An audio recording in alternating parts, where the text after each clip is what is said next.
What's up, bookworm? So earlier this morning I finished Razorblade Tears by S.A. Cosby, and after taking the day to ruminate and kind of think about how I'd rate this book, I decided to give Razorblade Tears 4 out of 5 stars.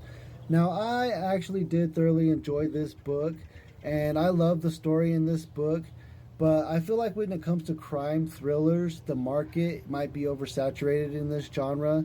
I feel like there's just too many good crime thrillers and TV shows out there, where this could have just been an episode on one of those TV shows.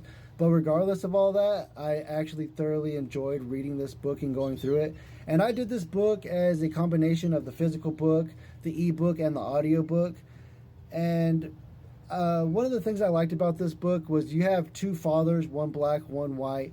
Both of them have gay sons, and they have to come together to avenge the murder of their gay sons. And you get both worlds here, and they get to open their eyes and see past all of this bigotry and all of these stereotypes that they've had their whole life, and they get to work past that day by day, and they get to do that together, and together they get to open their eyes a lot more to how the world really is.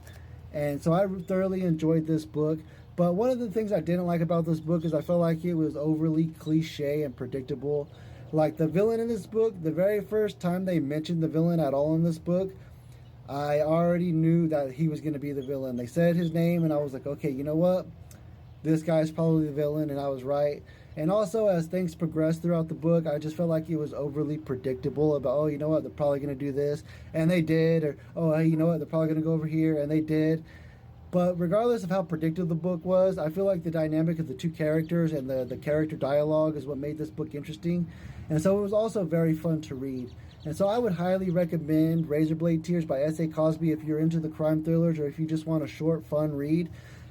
Razorblade Tears by S.A. Cosby, that's up there if you guys want to read it. After I finished Razorblade Tears, I decided I'd get back to my bread and butter. And so next up, I'm going to be starting The Stars Are Dying by Chloe C. Peñaranda.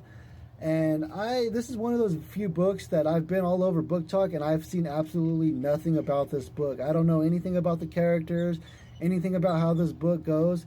And so I don't know what to expect, but I have very high hopes for this book.